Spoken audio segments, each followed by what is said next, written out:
Hey everyone, great to see you all here today. I'm excited to share something special with you. So stick around, you'll love it.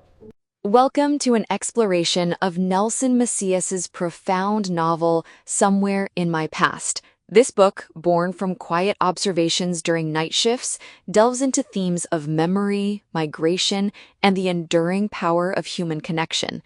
It's a truly moving work, Alex 1. It absolutely is, Chloe.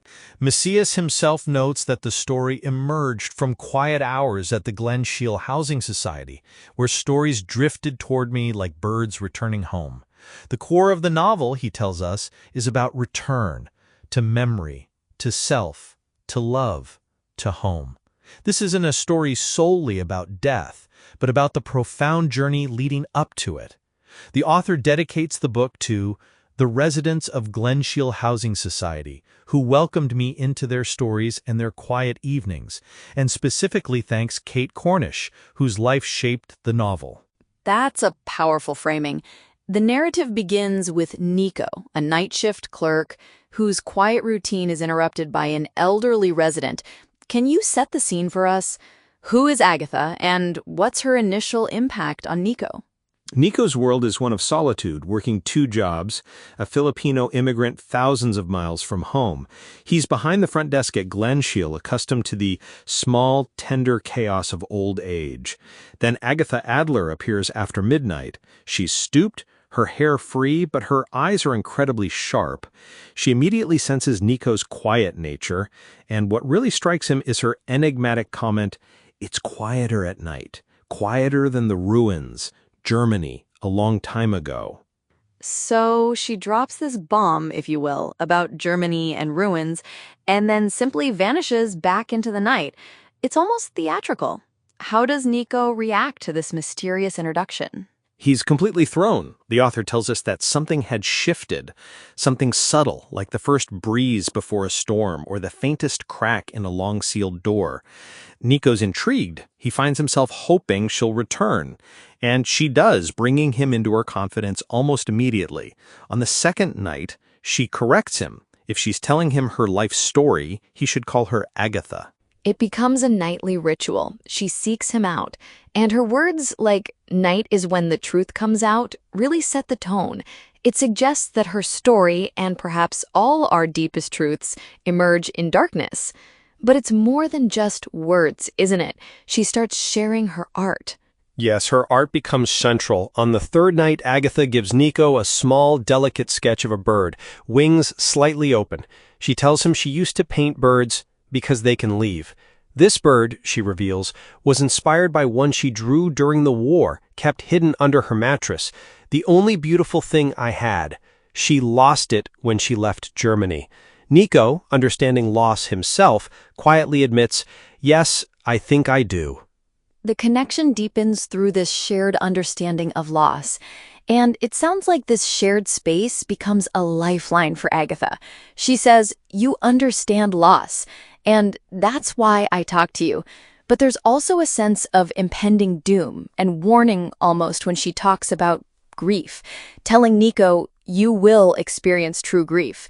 It's not just a memoir she's recounting, is it? It's far more than that. Her narratives aren't just recounting the past, they're shaping her present and impacting Nico's future. She starts with her childhood in Germany. She was born in 1934 in a small town outside Hamburg. She recalls a peaceful life, watching sparrows, until the war came. The first bombing she remembers was in spring 1942. She and her mother hid in a cellar, and when they emerged, half the street was gone. And it's in this devastation that she finds another bird, a small one with a broken wing. This bird, named Hoffnung, German for hope, seems to symbolize her own resilience in the face of utter destruction. She even relates drawing to capturing something before it disappears, a very poignant statement coming from someone who experienced such profound loss. Indeed. This is also where she introduces Lucas, a boy 4 years in her senior, who taught her how to draw, how to shade wings, how to make them look like they were moving. He was kind and patient, a significant figure in her young life, but then he, too, was taken by the war. When he turned 16, he was conscripted, and he left her a small wooden bird he'd carved. She never saw him again. So, war takes away her home, her sense of childhood, and this boy who represented a budding love and a shared passion for art, it makes her decision to leave Germany at 19 even more understandable, doesn't it? Absolutely. She says, quote, "When the war ended, Germany was rubble. I don't belong here anymore." She leaves on a crowded ship with no money, no future, but she has a dream to start over somewhere new, somewhere she could breathe. This departure is a pivotal moment, described as being farther from the ruins, farther from the memories, farther from the girl I used to be. And she arrives in Canada, a new country, a new beginning, yet also a new loneliness. She marries Thomas, a man who is steady, reliable, safe, but not passionate like Lucas. It highlights the compromises people often make in the aftermath of trauma, choosing stability over grand romance. That's right. She admits she didn't love him the way she loved Lucas, but it was enough. Yet the loneliness persists, even deepens. Thomas works long hours and their marriage lacks companionship. Agatha's drawing of birds becomes her company, my comfort, my escape. Her son, however, brings a new dimension to her life, a fierce love that initially overwhelms her. But as he grows older, the distance between them widens, becoming one of Agatha's deepest sorrows. It's heartbreaking to hear her describe her son drifting away, culminating in him telling her, "You're not my real mother," before leaving home permanently. This sense of loss and unspoken words haunts her. So her past shapes her present, but an incident in the present drastically alters her future, doesn't it? Her fall leads to her greatest fear, losing herself. It does. One night, Nico hears a thud and finds Agatha on the floor. This incident, her body failing, her memory slipping, brings her face to face with her greatest fear, losing myself. Quote, "of becoming someone I don't recognize." She tells Nico she's afraid, and this vulnerability leads to a profound decision.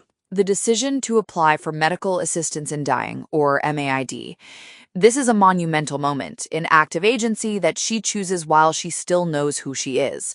And she confides this in Nico, telling him, "This isn't an ending, it's a return." She also writes a letter to her son, asking Nico to send it after she is gone, wanting to leave without unspoken words. Exactly. She's not afraid of dying, but of dying alone. She wants to leave on her own terms, with dignity and with her memories intact. She's tired in a way that sleep can't fix, and it's in this context that she paints her last bird, a kingfisher. She tells Nico it's the bird that dives into darkness and rises with light, representing the bird of returning, the bird of rising, the bird of resting, and the bird of flying. In this time of crisis, Nico also faces his own. His mother collapses in the Philippines, and he cannot go because of his residency application. This parallel between their situations is so poignant.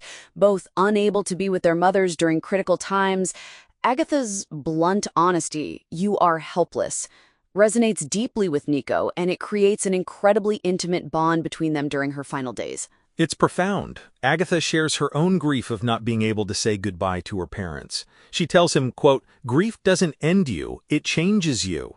And in a beautiful moment, Nico receives a call from his sister. His mother is awake and stable. It's a small mercy, a moment of hope amidst the impending loss of Agatha.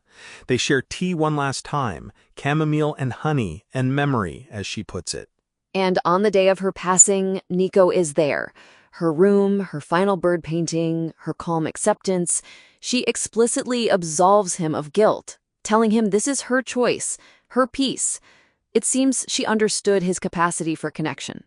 She certainly did. She tells him, quote, "You have given me something I never expected at the end of my life. Witness, someone to see me, someone to hear me, someone to hold my story." And after she's gone, Nico delivers her letter to her son. The son, who arrives with a face that had forgotten how to smile, reads it, and we see his own long-held grief and regret surface. He realizes his mother did love him, and Nico helps him understand. The son, in turn, takes Agatha's last bird painting home, and Nico's journey doesn't end with Agatha's death. It transforms. The grief he feels is channeled into his own art, drawing birds, much like Agatha. It's a way of processing, isn't it? It is. He draws a bird of hope, then a bird of resting, and a bird of flying.